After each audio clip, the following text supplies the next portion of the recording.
First ever factory outlet, Chandanagar, Mukunda Jewelers, opening soon. No making charges.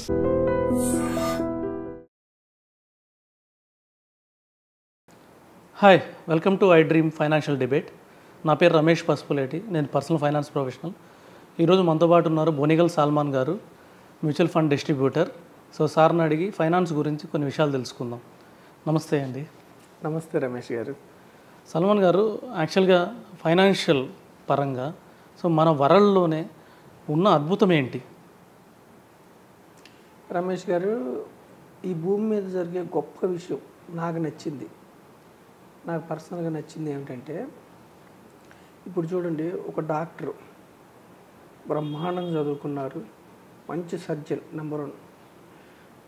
అతని వృత్తిలో అతన్ని beat చేయాలంటే, even though ఇప్పుడు సర్జన్ అంటే ఎంఎస్, మంచిగా సర్జరీలు చేసే వ్యక్తి అతను. ఎంబీబీఎస్ చదువుకున్న వ్యక్తి కూడా అతను బీట్ చేయలేకపోవచ్చు.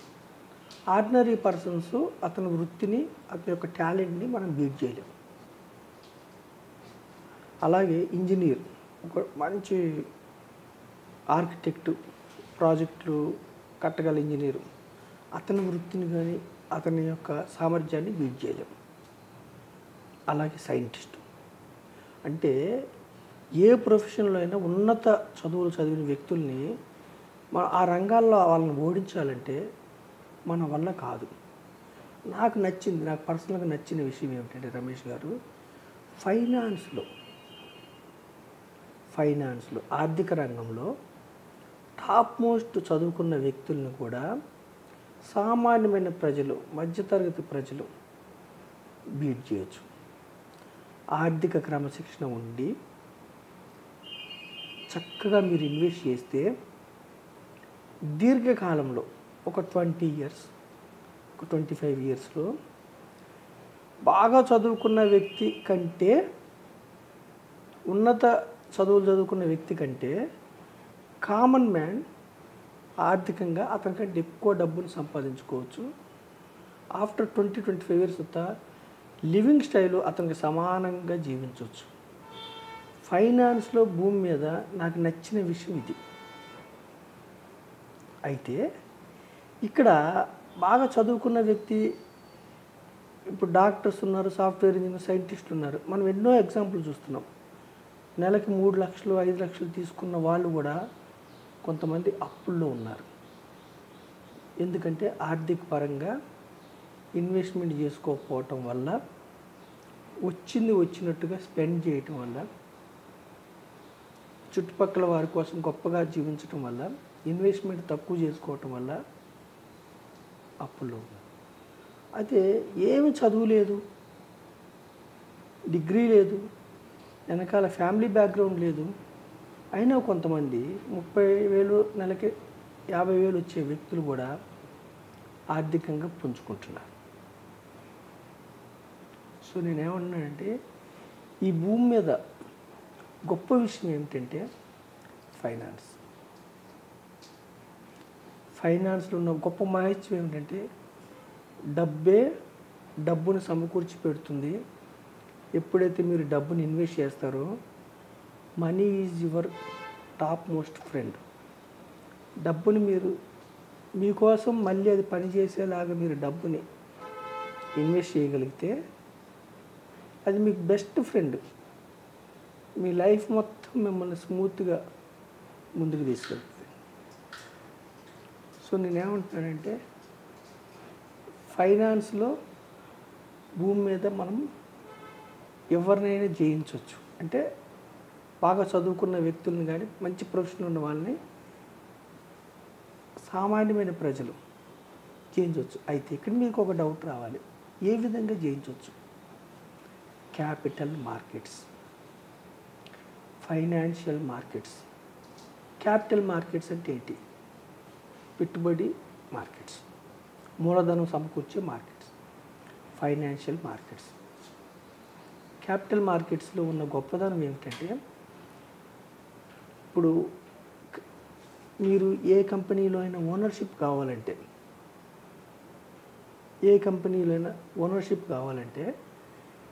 మన దేశం యొక్క మార్కెట్స్లో, క్యాపిటల్ మార్కెట్స్లో నమోదు చేయబడ్డ మార్కెట్స్లో, స్టాక్ మార్కెట్స్లో ఉన్న కంపెనీస్లో మీకు ఓనర్షిప్ వస్తుంది. మన దేశ ప్రజలు చేస్తున్న పెద్ద మిస్టేక్ ఏమిటంటే, సపోజ్ మీ దగ్గర ఒక 10 లక్షలు ఉన్నాయి అనుకోండి, మన దేశ ప్రజల దగ్గర సామాన్యమైన ఒక బ్యాంకులో ఎఫ్డి చేస్తారు, ఒక బ్యాంకులో ఆర్డి చేస్తారు. నేనేమంటున్నానంటే, నా పర్సనల్ ఒపీనియను, మీరు ఎందుకు ఆ బ్యాంకులో ఎఫ్డి చేశారు? ఆ బ్యాంక్ అంటే మీకు నమ్మకం కాబట్టి, ఆ బ్యాంకు దివాలా తీయదని మీకు నమ్మకం ఉంది కాబట్టి. మీకు తెలుసు, ఒక ప్రభుత్వ రంగ బ్యాంకు మన దేశంలో సుమారుగా 50 కోట్ల మంది అందులో అకౌంట్స్ ఉన్నాయి, దివాలా తీయదని. నేనేమంటాను, అంత నమ్మకం ఉన్నప్పుడు మీరు ఆ బ్యాంకులో డిపాజిట్ అయ్యే బదులు ఆ బ్యాంకులో ఓనర్ అవ్వచ్చు కదా. మీరు అందులో పెడుతున్నదే ఆ బ్యాంక్ పోదు, అది గవర్నమెంట్ అండర్లో ఉంటుందని నమ్మకం. అలాంటప్పుడు మీరు ఓనర్షిప్ తీసుకోవచ్చు కదా.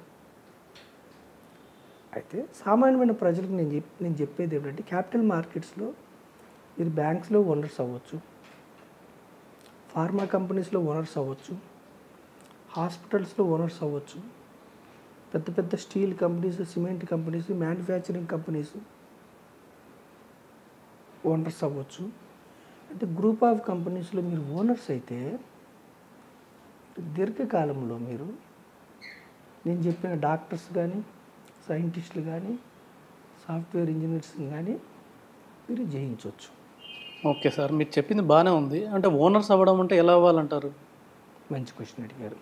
ఇప్పుడు స్టాక్ మార్కెట్లో ఓనర్స్ అవ్వమన్నాం అంటే, స్టాక్ మార్కెట్ దగ్గర రిజిస్టర్ అయిన కంపెనీస్, లిస్ట్ అయిన కంపెనీస్లో ఓనర్స్ అవ్వమన్నాం అంటే ఏం చేయాలి? ఓనర్స్ ఎలా అవ్వాలి?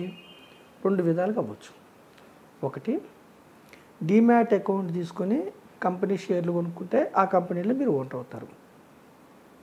రెండవది, డైవర్సిఫైడ్ ఈక్విటీ మ్యూచువల్ ఫండ్స్ మీరు కొనుక్కుంటే, మళ్ళీ గుర్తుంచుకోండి, సామాన్యమైన ప్రజల కోసం నేను చెప్తున్నాను, డైవర్సిఫైడ్ ఈక్విటీ మ్యూచువల్ ఫండ్స్లో మీరు డబ్బులు ఇన్వెస్ట్ చేస్తే మీరు సుమారుగా 50 కంపెనీస్లో ఓనర్స్ అవుతారు. 100 రూపాయలు పెడితే కూడా 50 కంపెనీస్లో ఓనర్స్ అవుతారు. లేదా ఇండెక్స్ ఫండ్స్. ఇండెక్స్ అంటే ఏమిటి? స్టాక్ మార్కెట్లో ఇండెక్స్ అంటే భారతదేశంలో టాప్ మోస్ట్ 30 కంపెనీస్, ఇక ఇంతకు మించిన 30 కంపెనీస్ లేవు. ఏది? మార్కెట్ క్యాపిటలైజేషన్లో. అంటే నంబర్ ఆఫ్ షేర్స్ని, షేర్ వాల్యూని గుణిస్తే వచ్చేది market capitalization. Top most 30 companies index మీరు తీసుకుంటే, సెన్సెక్స్ ఫండ్ మీరు తీసుకుంటే, మీకు చదువు లేకపోయినా, బ్యాక్గ్రౌండ్ లేకపోయినా, ఏ జెండర్ అయినా, ఏ పల్లెటూరు వ్యక్తులైనా, ఈవెన్ క్రిమినల్ బ్యాక్గ్రౌండ్ ఉన్న, జైల్లో ఉన్న వ్యక్తి అయినా సరే, మీరు టాప్ మోస్ట్ 30 కంపెనీస్లో ఓనర్స్ అవుతారు. అయితే ఈ క్రమంలో చాలామంది ప్రజలు ఇన్వెస్ట్మెంట్ని, స్పెక్యులేషన్, ట్రేడింగ్ని కలుపుతున్నారు. మన ప్రజలకి ఇచ్చే ఎడ్యుకేషన్ ఏమిటంటే, ఇన్వెస్ట్మెంట్ వేరు, స్పెక్యులేషన్ లేదా ట్రేడింగ్ వేరు. ట్రేడింగ్లో, స్టాక్ మార్కెట్లో డబ్బులు వస్తాయి అనుకుని ట్రేడింగ్లోకి వస్తున్నారు. ట్రేడింగ్లో డబ్బు మొత్తం పోతుంది. ట్రేడింగ్లోకి రావద్దు. ఫ్యూచర్ అండ్ ఆప్షన్స్ ట్రేడింగ్ అంటారు, ఇంట్రాడే ట్రేడింగ్ అంటారు. అది స్పెక్యులేషన్. అది షార్ట్ పీరియడ్లో వచ్చే డబ్బు నిలబడదు. ఇన్వెస్ట్మెంట్లో రిస్క్ లేదా? ఇన్వెస్ట్మెంట్లో రిస్క్ ఉంది. స్టాక్ మార్కెట్లో మీరు డైరెక్ట్గా మీరు కంపెనీలో షేర్లు కొంటే, ఎప్పుడైనా సరే స్టాక్ మార్కెట్లో కంపెనీలో రిస్క్ ఏమిటంటే, మనం కొన్న తర్వాత షేర్ వాల్యూ పెరగవచ్చు, తగ్గొచ్చు. అందుకనే స్టాక్ మార్కెట్లో మీరు ఏ ప్రైస్లో కొనాలి, ఏ ప్రైస్లో అమ్మాలనేది ఇంపార్టెంట్.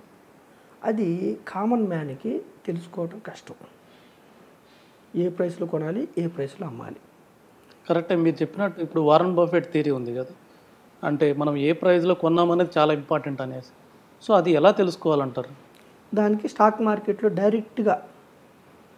డైరెక్ట్గా స్టాక్స్ కొనే వ్యక్తులు ఏ ప్రైస్లో కొనాలి, ఏ ప్రైస్లో అమ్మటానికి చాలా ఉన్నాయి థియరీస్ మనకి. ఎర్నింగ్ పర్ షేర్, ఒక షేర్కి ఎర్నింగ్ ఎంత వస్తుంది, ఆ కంపెనీ షేర్ ఎంత డివిడెండ్ ఇస్తుంది, అంటే లాభాలని ఎంత పంచుతుంది షేర్ హోల్డర్స్కి. ప్రైస్ బై ఎర్నింగ్ రేషియో అంటే ఎర్నింగ్ ప్రకారం ప్రైస్ ఉందా లేకపోతే ఎక్కువ ఉందా, లేకపోతే ప్రమోటర్ వాటా అంటే కంపెనీ పెట్టిన వ్యక్తిని ప్రమోటర్ అంటారు, మిగతా వాళ్ళని అంటే మెజారిటీ షేర్ హోల్డర్స్ ఉన్న వ్యక్తిని ప్రమోటర్ అంటారు, మిగతా వాళ్ళని మైనారిటీ షేర్ హోల్డర్స్ అంటారు. హక్కులు అందరికీ సమానమే. ఓటింగు ఒక షేర్కి ఒక ఓటు ఉంటుంది.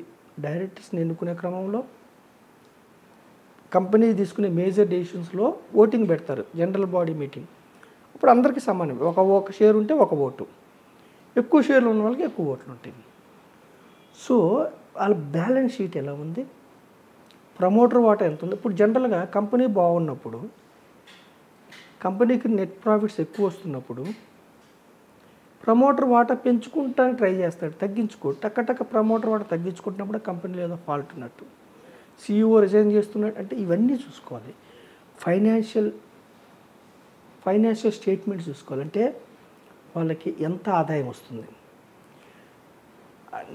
ప్రాఫిట్స్ ఎంత వస్తున్నాయి, ట్యాక్స్ కట్టకముందు ఎంత వస్తుంది, ట్యాక్స్ కట్టిన తర్వాత ప్రాఫిట్స్ ఎంత వస్తున్నాయి, ఎంత డివిడెండ్స్ ఇస్తున్నారు, గ్రోత్ ఎలా ఉంది షేర్, ఇవన్నీ చూసుకోవాలి. అందుకే నేను నా ఉద్దేశం ఎప్పుడు కూడా మధ్యతరగతి ప్రజలు, స్టాక్ మార్కెట్ గురించి నాలెడ్జ్ లేని వ్యక్తులు డబ్బు సంపాదించుకోవాలి, క్యాపిటల్ మార్కెట్ గురించి సంపాదించుకోవాలి. ఇవన్నీ చూసుకోవాలంటే మనం చదువు లేకపోయినా పర్లేదు అంటున్నాం, బ్యాక్గ్రౌండ్ లేకపోయినా పర్లేదు అంటున్నాం, అయినా కానీ మీరు డబ్బు సంపాదించుకోవాలంటున్నాం. కాబట్టి నేనేం చెప్తున్నానంటే డైరెక్ట్గా మీరు స్టాక్స్ కొనుక్కునే బదులు, డిమాట్ అకౌంట్ తీసుకుని స్టాక్స్ కొనుక్కునే బదులు మీరు డైవర్సిఫైడ్ ఈక్విటీ మ్యూచువల్ ఫండ్స్లోకి రండి. డైవర్సిఫైడ్ అంటే మనకి దేశంలో రంగాల్ని సెక్టార్స్ అంటారు. అంటే ఒకే రంగం, బ్యాంకింగ్ రంగమే కాదు, ఫార్మా రంగమే కాదు, ఇన్ఫ్రా రంగం, ఒకే రంగం కాకుండా ఒక 15 రంగాల్లో పెడితే దాన్ని డైవర్సిఫైడ్ అంటారు. అప్పుడు మీకు రిస్క్ తగ్గుతుంది. మ్యూచువల్ ఫండ్స్ సిద్ధాంతం ఏమిటంటే మీరు 100 రూపాయలు ఇచ్చినా కూడా 100 రూపాయలకి కొన్ని కంపెనీ స్టాక్స్ రావచ్చు, కొన్ని కంపెనీస్ 5,000 ఉంటాయి, 10,000 ఉంటాయి, ₹1,00,000 ఉన్న స్టాక్స్ కూడా ఉంటాయి. మీరు 100 రూపాయలు ఇన్వెస్ట్ చేస్తే కూడా మీకు మ్యూచువల్ ఫండ్స్లో ఏమిటంటే పార్ట్ ఓనర్, 50 కంపెనీల్లో మీరు పార్ట్ ఓనర్ అవుతారు.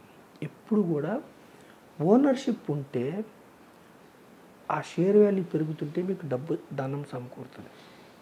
సో మనం ఏం చెప్తున్నామంటే ఇన్వెస్ట్మెంట్లో కూడా డైరెక్ట్ స్టాక్స్ని నేను వద్దని చెప్తున్నాను క్లియర్ కట్గా.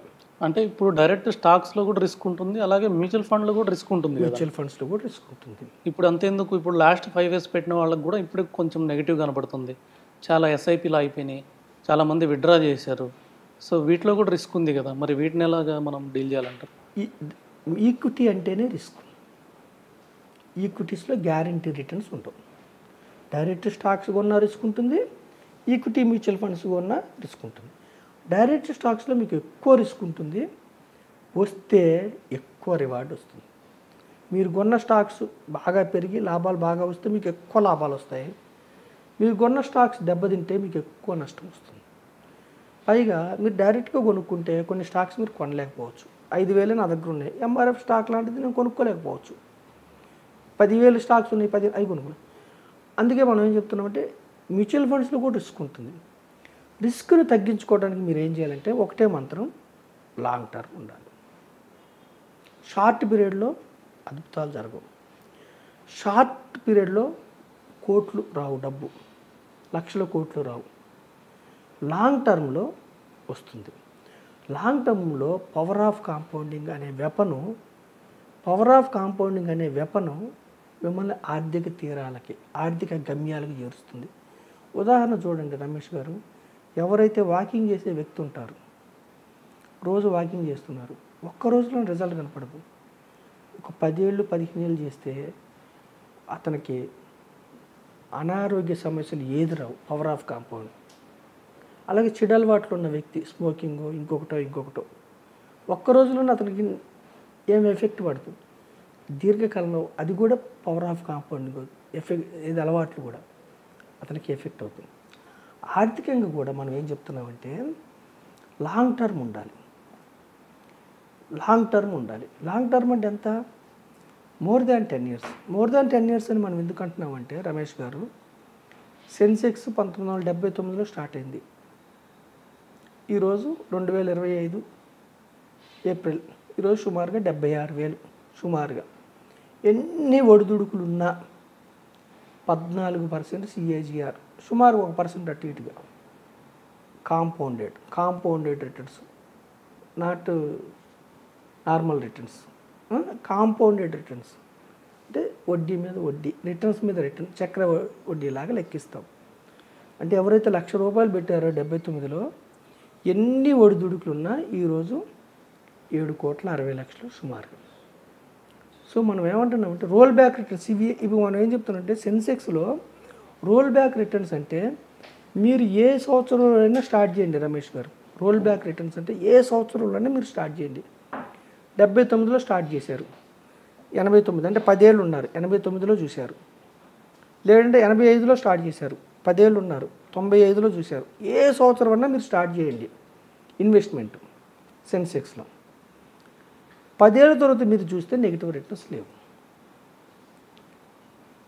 15-20 ఉంటే అద్భుతం. 5 ఇయర్స్ 7 ఇయర్స్లో ఒక్కొక్కసారి నెగిటివ్ రిటర్న్స్ వస్తుంది. సో అందుకే మనం ప్రజలకి ఏం చెప్తున్నామంటే స్పెక్యులేషన్ ట్రేడింగ్ని అవాయిడ్ చేసుకోండి. గ్రూప్ ఆఫ్ కంపెనీస్లో మీరు ఇన్వెస్ట్ చేయండి. Index funds, passive funds, active funds, diversified equity mutual funds రండి. టాప్ మోస్ట్ కంపెనీస్లో ఓనర్స్ అవ్వండి. మీరు ఇంట్లో కూర్చున్నా సరే మీకోసం కంపెనీలో ఎంప్లాయీస్ మీకోసం పనిచేస్తారు, కంపెనీలో మేనేజర్స్ మీకోసం పనిచేస్తారు, కంపెనీస్లో డైరెక్టర్స్ మీకోసం పనిచేస్తారు, చుట్టుపక్కల ప్రజలు కూడా మీకోసం పనిచేస్తారు. మీకు ఒక డౌట్ రావచ్చు, చుట్టుపక్కల ప్రజలు ఎలా పనిచేస్తారు? నా ఇంటి పక్కన వాడు అతను ఇల్లు కొనుక్కున్నాడు అనుకోండి, కడుతున్నాడు అనుకోండి, అతను సిమెంట్ కొంటాడు, సిమెంట్ షేర్స్ పెరుగుతాయి, స్టీల్ షేర్స్ పెరుగుతాయి. అతను కన్జ్యూమ్ చేసే ఆ ఇంటికి కావాల్సిన ప్రతి వస్తువు నాకు క్యాపిటల్ మార్కెట్స్లో లిస్ట్ అయి ఉంటుంది. నేను ఇంట్లో వాడే ప్రతి వస్తువు, పేస్ట్ దగ్గర నుంచి బ్రష్ దగ్గర ప్రతి వస్తువు క్యాపిటల్ మార్కెట్స్లో లిస్ట్ అయి ఉంటుంది. నా కోసం ప్రజలు కూడా పనిచేస్తారు. ఈ భారతదేశ ఎకానమీలో మీరు పార్టిసిపేట్ అయ్యి పేద ప్రజల మధ్యతత్వాన్ని ఇన్వెస్ట్మెంట్ని అర్థం చేసుకొని క్యాపిటల్ మార్కెట్స్లోకి వస్తే దీర్ఘకాలంలో మీరు లబ్ధి పొందుతారు. అంటే దీర్ఘకాలం అన్నారు, అసలు మీ ఉద్దేశం ఏంటి? దీర్ఘకాలం అంటే ఉద్దేశం ఏంటి? లాంగ్ టర్మ్ అంటే మీ ఉద్దేశంలో ఎన్ని సంవత్సరాలు? మంచి క్వశ్చన్ అడిగారు రమేష్ గారు. ఇప్పుడు చూడండి, దీర్ఘకాలం అంటే ఇప్పుడు 60 ఏళ్ళు ఉన్న వ్యక్తి ఉన్నాడు, అతను క్యాపిటల్ మార్కెట్స్కి అంత సూటబుల్ కాదు. అతను వ్యూ మోర్ దాన్ 5 ఇయర్స్ ఉందనుకోండి, సపోజ్ మోర్ దాన్ 5 ఇయర్స్ ఉంది, కానీ బ్యాంకు ఎఫ్డీలో వచ్చే రేట్ ఆఫ్ ఇంట్రెస్ట్ కంటే ఎక్కువ రావాలనుకున్నప్పుడు అతని ఏజ్ దృష్ట్యా అతను డిఫెన్సివ్ ఇన్వెస్టర్, అంటే కొంత పోర్షన్ క్యాపిటల్ మార్కెట్స్లో పెట్టవచ్చు, కొంత డెట్లో పెట్టవచ్చు, కొంత గోల్డ్లో మల్టీ అసెట్. అయితే ఇక్కడ మనం దీర్ఘకాలం అని చెప్పేది ఎవరికంటే 60 ఇయర్స్ 70 ఇయర్స్ ఉన్న వ్యక్తుల కోసం కాదు. ఎవరైతే యంగ్ ఏజ్లో ఉన్నారో 25-30 ఇయర్స్లో ఉన్నారో వాళ్ళకి రిటైర్మెంట్ అనేది గ్యారంటీగా ఆప్షన్. ఇప్పుడు వాళ్ళకి చదువు లేకపోవడం వల్ల పెద్ద ఉద్యోగం రాల, చదువు లేదు, ఉద్యోగం రాల, కానీ పాస్ట్ని వాళ్ళు వెనక్కి తేలేరు, గతాన్ని వెనక్కి తేలేరు. వాళ్ళ నాన్నగారు వాళ్ళ తల్లిదండ్రులు చదివేయలేకను, ఆర్థిక పరిస్థితి బాగలేకను చదువుకోలేదు. మరి వాళ్ళు ఎప్పటికీ ఆర్థికంగా వెనకబడే ఉండాలా? అవసరం లేదు. మీకు వచ్చిన దాంట్లో 30,000 వస్తే ఒక 30%, 40,000 వస్తే ఒక 30%, నెక్స్ట్ 10 to 15 ఇయర్స్ మీరు ఓనర్స్ అవ్వండి. మామూలుగా బిజినెస్ పెట్టుకుంటాం మనం పెట్టుకునే బిజినెస్లో మన థాట్సే ఉంటాయి. అదే ఒక కార్పొరేట్ కంపెనీస్లో ఓనర్స్ అయితే మీకోసం పెద్ద పెద్ద కార్పొరేట్ బ్రెయిన్స్ మీకోసం పనిచేస్తాయి. సపోజ్ ముఖేష్ అంబానీ కంపెనీలో మీరు ఓనర్ అయ్యారనుకోండి, ముఖేష్ అంబానీ బ్రెయిన్ కూడా మీకోసం పనిచేస్తుంది. అతని షేరు ఉంటుంది, అతని కోసం పనిచేస్తాడు, అక్రమంలో మిమ్మల్ని కూడా ముందుకు తీసుకెళ్తాడు. రతన్ టాటా గారి కంపెనీలో మీరు ఓనర్స్ అయ్యారనుకోండి, రతన్ టాటా గారి నుంచి వచ్చిన వారసులు, డైరెక్టర్స్, ఎంప్లాయీస్, టీసీఎస్లో ఉన్న మీకోసం పనిచేస్తారు. సో దీర్ఘకాలం అనే ఉద్దేశం ఏమిటంటే అట్లీస్ట్ ఈక్విటీ మ్యూచువల్ ఫండ్స్లో మోర్ దాన్ 10 ఇయర్స్, 15-20. అంటే ఇప్పుడు మామిడి చెట్టు పెట్టాము రమేష్ గారు, మామిడి చెట్టు పెట్టిన తర్వాత వెంటనే ఫ్రూట్స్ వస్తున్నాయా?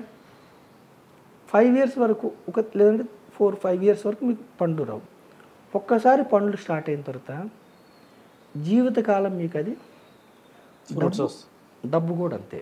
డబ్బు కూడా ఇన్వెస్ట్ చేసిన తర్వాత పవర్ ఆఫ్ కాంపౌండింగ్ వల్ల గ్రో అయిన తర్వాత జీవితకాలం మిమ్మల్ని ముందుకు తీసుకెళ్తుంది. అయితే ఇక్కడ రమేష్ గారు ఇంకొక ఇంపార్టెంట్ మాట ఏమిటంటే ఫ్లెక్సిబిలిటీ ఉండాలి. మీరు ఇన్వెస్ట్మెంట్ చేసిన తర్వాత కొంత అమౌంట్ మీరు క్యాష్ హోల్డింగ్స్ ఉంచుకోవాలి. మొత్తం డబ్బు మీరు ఇన్వెస్ట్మెంట్ చేసుకోకుండా కొంత ఎమర్జెన్సీ కోసం ఉంచుకోవాలి. ఎందుకంటే మార్కెట్స్లో, క్యాపిటల్ మార్కెట్స్లో వివిధ కారణాల వల్ల మనకు పర్సనల్ హెల్త్ ఎలాగైతే ఒక్కొక్కసారి జ్వరాలు వస్తాయో, ఒక్కొక్కసారి ఇబ్బంది అవుతుందో, ఆ విధంగా ఎకానమీలో కూడా ఒక్కొక్కసారి గ్రోత్ ఉంటుంది, ఒక్కొక్కసారి రిసెషన్ ఉంటుంది. అలాగే మార్కెట్స్లో కూడా బుల్ మార్కెట్, బేర్ మార్కెట్ అంటే పెరుగుతూ ఉంటాయి, ఒక్కోసారి డౌన్ అవుతాయి. ఈ క్రమంలో మనం జనరల్గా ఏం చేస్తారంటే బుల్ మార్కెట్లు పెరుగుతున్నప్పుడు అందరూ ఏం చేస్తారంటే చేతిలో క్యాష్ ఉంచుకోరు, ఉన్నదంతా పెట్టేస్తారు. గ్రీడ్. డౌన్ అయినప్పుడు ఏంటి ఇంకెంత పడిపోతుందని అమ్మేస్తారు, ఫియర్. ఇలా కాకుండా ఫ్లెక్సిబిలిటీ ఉండాలి. ఇన్వెస్ట్మెంట్ అనేది ఈవెంట్ కాదు, ప్రాసెస్.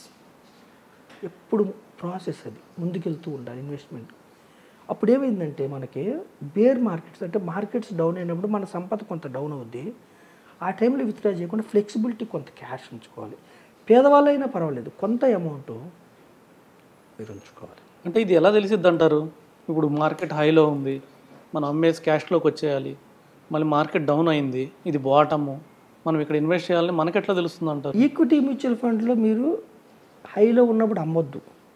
డైరెక్ట్ స్టాక్స్లో మీరు మీ ఇష్టం, హైలో ఉందా అమ్ముకుంటామా, ప్రాఫిట్ బుక్ చేసుకుంటామా మీ ఇష్టం. ఈక్విటీ మ్యూచువల్ ఫండ్లో హైలో ఉన్నా మీరు అమ్మొద్దు, లోలో ఉంటే కొనాలి. ఎలా తెలుస్తుందంటే మార్కెట్ డౌన్ అవుద్ది కాబట్టి మీకు పర్సంటేజ్ తెలుసు, కొనాలి. లేదు మీ దగ్గర లేదు, కంటిన్యూస్గా ఇన్వెస్ట్ చేసుకుంటూ పోండి. మరి ఎప్పుడు తీసుకోవాలి ఈక్విటీ మ్యూచువల్ ఫండ్లో? నీడ్ ఉంటేనే, అవసరం ఉంటేనే. 6 నెలల ముందే. పిల్లలు చదువులకు పెట్టారండి, వాళ్ళ ఇంటర్మీడియట్ ఎడ్యుకేషన్కి నీడ్ ఉంది, 6 నెలల ముందే మీరు క్యాష్లోకి, లిక్విడ్లోకి రండి, లేదంటే హైబ్రిడ్లోకి రండి. నీడ్ ఉంటేనే. నీడ్ లేకపోతే ఈక్విటీలోనే ఉంచుకోండి, ఓకేనా? నీడ్ లేకపోతే ఈక్విటీలో ఉంచుకోండి. డైరెక్ట్ స్టాక్స్ వాళ్ళు ఎప్పుడు ప్రాఫిట్, ఇది కూడా వాళ్ళకి సబ్జెక్ట్ ఉంది. అందుకే మనం డైరెక్ట్ స్టాక్స్ని అది కూడా వద్దాను. డైరెక్ట్ స్టాక్స్ వాళ్ళు ఎప్పుడు అమ్ముకోవాలి, ఎప్పుడు కొనాలి, ఏ స్టాక్స్ ఫండమెంటల్గా స్ట్రాంగ్ ఉన్నాయా, టెక్నికల్గా, ఇవన్నీ చూసుకోవాలి. ఇవన్నీ ఇబ్బంది. నేను చెప్పేది కేవలం మధ్యతరగతి ప్రజలు, ఆర్డినరీ ప్రజల కోసం కాబట్టి డైవర్సిఫైడ్ ఈక్విటీ మ్యూచువల్ ఫండ్లు ఫండ్ మేనేజర్ చూసుకుంటాడు. ఈ కంపెనీ స్టాక్ ఆల్ టైమ్ హైకి వెళ్ళిందా, ఇంకా గ్రోత్ లేదా, అమ్మేయాలా తీసేయాలా, అతను చూసుకుంటాడు. మ్యూచువల్ ఫండ్స్లో వాళ్ళు ఎన్నిసార్లు అమ్మినా వాళ్ళకి ట్యాక్స్ పడదు, ఎన్నిసార్లు కొన్నా ట్యాక్స్ పడదు, వాళ్ళు చూసుకుంటారు. డైవర్సిఫైడ్ ఈక్విటీ మ్యూచువల్ ఫండ్లో ఏ కంపెనీ ఆల్ టైమ్ హై, ఏ కంపెనీ ప్రాఫిట్ బుక్ చేసుకోవాలి, ఏ కంపెనీలు ఇంకా పెంచాలి వాళ్ళు చూసుకుంటారు. ఏ కంపెనీలో స్కామ్ అయింది, ఏ తీసేయాలి వాళ్ళు చూసుకుంటారు. డైరెక్ట్ స్టాక్స్ ఉన్నప్పుడు మాత్రమే మీరు రీసెర్చ్ చేసుకోవాలి. సో మనం ఏమంటున్నామంటే ఫ్లెక్సిబిలిటీ ద్వారా మీరు రేపు అనేది ఉంది కాబట్టి కొంతకాలం ఇన్వెస్ట్ చేసుకొని ఫైనాన్షియల్ అసెట్ బిల్డ్ చేసుకుంటే, మీరు ఒక ఇల్లు కొనుక్కొని లైఫ్ లాంగ్ రెంట్ రావటం ఎలా బిల్డ్ చేసుకుంటారో అలా ఫైనాన్షియల్ అసెట్ బిల్డ్ చేసుకుంటే లైఫ్ లాంగ్ మిమ్మల్ని ఎస్డబ్ల్యూపీ ద్వారా ముందుకు తీసుకెళ్తుంది, ప్రతి అవసరం మిమ్మల్ని తీరుస్తుంది. మీరు అన్నీ బాగానే చెప్తున్నారు, మ్యూచువల్ ఫండ్ మంచిదని, లాంగ్ టర్మ్ అని, అది ఎస్డబ్ల్యూపీ ద్వారా మిమ్మల్ని 100 years వరకు బతికిచ్చిద్దని అన్నీ చెప్తున్నారు, ఓకే. కానీ ఎంతమంది ఉంటున్నారు మ్యూచువల్ ఫండ్లో? తక్కువ మంది ఉంటున్నారు. ఇప్పుడు మన ఇండియన్ మ్యూచువల్ ఫండ్ యావరేజ్ ఎంత, హోల్డింగ్ యావరేజ్ ఎంత ఉందంటారు? చాలా 10% సుమారుగా, ఎక్యురేట్గా నేను చూడలేదు, సుమారుగా 140 కోట్ల మందిలో ఒక 10%, 12% ఇన్వెస్ట్ చేస్తున్నారు. అయితే సిప్ కూడా 3 to 4 yearsకి ఎక్కువ మంది ఆపేస్తున్నారు. జనరల్గా ఏమిటంటే ఒక డిస్ట్రిబ్యూటర్ ద్వారా కానీ, ఒక ఫైనాన్షియల్ ప్రొఫెషనల్ ద్వారా కానీ వస్తే కొంచెం ఎక్కువ కాలం ఉండటానికి అవకాశం ఉంటుంది. నా దగ్గర అంటే మొన్న యాక్చువల్ కోవిడ్ టైంలో కరెక్షన్కి భయపడ్డారు, ఈ 6 monthsలో కరెక్షన్కి కూడా భయపడ్డారు. రెగ్యులర్గా వాళ్ళకి మనం ఏం చేస్తామంటే ఏ ఫైనాన్షియల్ డిస్ట్రిబ్యూటర్ అయినా జనరల్గా మార్కెట్స్ అప్ అండ్ డౌన్స్ సహజం. మనం ఊపిరి పీల్చుకుంటే నిశ్వాసాలు ఎలాగో మార్కెట్స్ ఆటుపోట్లు సహజం, కానీ దీర్ఘకాలంలో ఇప్పుడు ఇండెక్స్లు ముందుకెళ్తాయి. సో మనం ఏం చెప్తామంటే అందుకే దీర్ఘకాలం లక్ష్యం, గోల్ కోసం ప్రాసెస్ వస్తే ఏమిటంటే జనరల్గా ఒక సపోర్ట్ ఉంటే చేయబట్టుకుని నడిపించుకునే వాళ్ళు ఉంటే భయపడరు, ఫియర్ ఉండదు, కొంచెం ధైర్యం ఉంటుంది. నేను చాలామంది మొన్న నా దగ్గర ఇన్వెస్ట్ చేసిన వాళ్ళు సపోజ్ ఒక 10 లక్షలు పెట్టారనుకోండి, ఒక 25 అయింది అనుకోండి గత 8 ఏళ్ళ నుంచి, వాళ్ళ కళ్ళ ముందే ఒక 3-4 లక్షలు డౌన్ అయింది. వాళ్ళు ఏమన్నారు, తీసేస్తాము ప్రాఫిట్ బుక్ చేసుకుంటాం అన్నారు. సార్ మీకు అవసరం ఉంటే తీసుకోవాలి, లేకపోతే వెయిట్ చేద్దాం. మనం పెరిగింది మళ్ళీ తగ్గింది మళ్ళీ పెరుగుతుంది. సెంటిమెంట్స్ ఎప్పుడు ఉంటాయి మనకి, మాన్సూన్ సెంటిమెంట్స్ కానీ, క్రూడ్ ఆయిల్ కానీ, రూపీ డాలర్ కానీ, ట్రంప్ కానీ, గ్లోబల్ మార్కెట్స్లో ప్రతి దేశంలో ఉంటాయి. ఒక దేశానికి ఒక దేశం ఎక్స్పోర్ట్ ఇంపోర్ట్స్ లింక్ కాబట్టి ఎకానమీ ఎప్పుడు సెంటిమెంట్స్ ఉంటాయి. కానీ లాంగర్ పీరియడ్లో ఒక కంపెనీ యొక్క షేర్ వాల్యూ ఎప్పుడు కూడా ఆ కంపెనీ యొక్క నెట్ ప్రాఫిట్స్ మీదే ఆధారపడి ఉంటుంది. షార్ట్ పీరియడ్లో స్పెక్యులేషన్ మీద ఆధారపడుతుంది. కంపెనీస్కి లాభాలు వస్తే మాత్రమే డిమాండ్ అండ్ సప్లై ఆ కంపెనీ పెరుగుతూ ఉంటుంది. షార్ట్ పీరియడ్లో ఎక్కువ మొత్తంలో కొనటం వల్ల ఎఫ్ఐఐలు కానీ ఇంకొకరు కానీ కొనటం వల్ల షార్ట్ పీరియడ్లో పెరగచ్చు తగ్గొచ్చు. దీర్ఘకాలంలో డిమాండ్ అండ్ సప్లై కంపెనీస్కి నెట్ ప్రాఫిట్స్ బాగుంటేనే ఆ కంపెనీ. ఇప్పుడు చూడండి మీరు సెన్సెక్స్లో టాప్ 30 కంపెనీస్ గత 46 ఏళ్ళ నుంచి ఇవే ఉన్నాయా టాప్ 30 కంపెనీస్? మారుతున్నాయి కదా. అంటే కంపెనీ బాగా పెర్ఫామ్ చేస్తే సెన్సెక్స్లో ఉంటుంది, బాగా పెర్ఫామ్ చేయకపోతే వెళ్ళిపోతుంది. అంటే ఎన్నో కంపెనీస్ వస్తుంటాయి పోతుంది. అందుకే మనం ప్రజలకి ఏం చెప్తున్నాము, సరైన కంపెనీస్ మీరు పట్టుకోలేకపోతే మీకు ఇబ్బంది అవుతుంది. కాబట్టి ఇండెక్స్ కానీ డైవర్సిఫైడ్ యాక్టివ్ మ్యూచువల్ ఫండ్స్ కానీ మనం చెప్తున్నాం. దీనివల్ల ఏమవుతుంది, మీరు కోట్లు రాకపోయినా, డబ్బు జీరో కాకపోయినా ఒక 10%, ఒక 12% హిస్టారికల్ రిటర్న్స్ వస్తున్నాయి. అంటే బ్యాంకు కంటే మీకు 6-7% అడిషనల్గా మీరు అయితే 6-7% అంటే ఇక్కడ మీకు కనబడటం చాలా తక్కువ కనబడుతుంది. పవర్ ఆఫ్ కాంపౌండింగ్ వల్ల 20-25 ఇయర్స్లో డబ్బు మల్టిపుల్ అవుతుంది. ఓకే, అయితే మీరు చెప్పిన దాన్ని బట్టి మాకు అర్థమైంది ఏంటంటే, యాక్చువల్గా ఏంటంటే కంపల్సరీగా అందరికీ ఒక గురువు ఉండాలి. సో అది ఏ బిజినెస్ అయినా కానివ్వండి, లేకపోతే అలాగే ఆర్థికపరమైన అంశాలు కూడా కంపల్సరీగా ఓన్ డిసిషన్స్ తీసుకోకూడదు. ఓన్ డిసిషన్స్ తీసుకుంటే ఏమవుతుందంటే డెఫినెట్గా ఇలాగ మార్కెట్ పడినప్పుడు కొద్దిగా ఆందోళనకు గురయ్యి అమ్మేస్తాం. తర్వాత మార్కెట్ డెఫినెట్గా పడినప్పుడు మళ్ళీ పెరుగుతుంది, పెరిగినప్పుడు పడుతుంది. సో పడినప్పుడు అమ్మేస్తే మళ్ళీ పెరిగేటప్పుడు ఆపర్చునిటీ మిస్ అవుతారు. సో ఈ ఎమోషన్స్ అంతా కంట్రోల్ చేయడానికి, సో ప్లస్ మీకు ముందు దారి చూపించడానికి కంపల్సరిగా ఆర్థికపరమైన ఒక గురువు ఉండాలి. ఎప్పుడు ఒక ఆర్థిక గురువుని కంపల్సరిగా మెయింటైన్ చేస్తేనే మనకి ఫ్యూచర్లో మన లక్ష్యాలకి సో అందుకోవడానికి కూడా గురువు చాలా ఉపయోగపడతాడు. సో ఇది మన సల్మాన్ గారు మనకు చెప్పిన ఆర్థికపరమైన అంశాలు. ఇంకా మీకు ఏమైనా ఇన్ఫర్మేషన్ కావాలంటే సార్కి పర్సనల్గా ఫోన్ చేసి కనుక్కోవచ్చు. Thank you.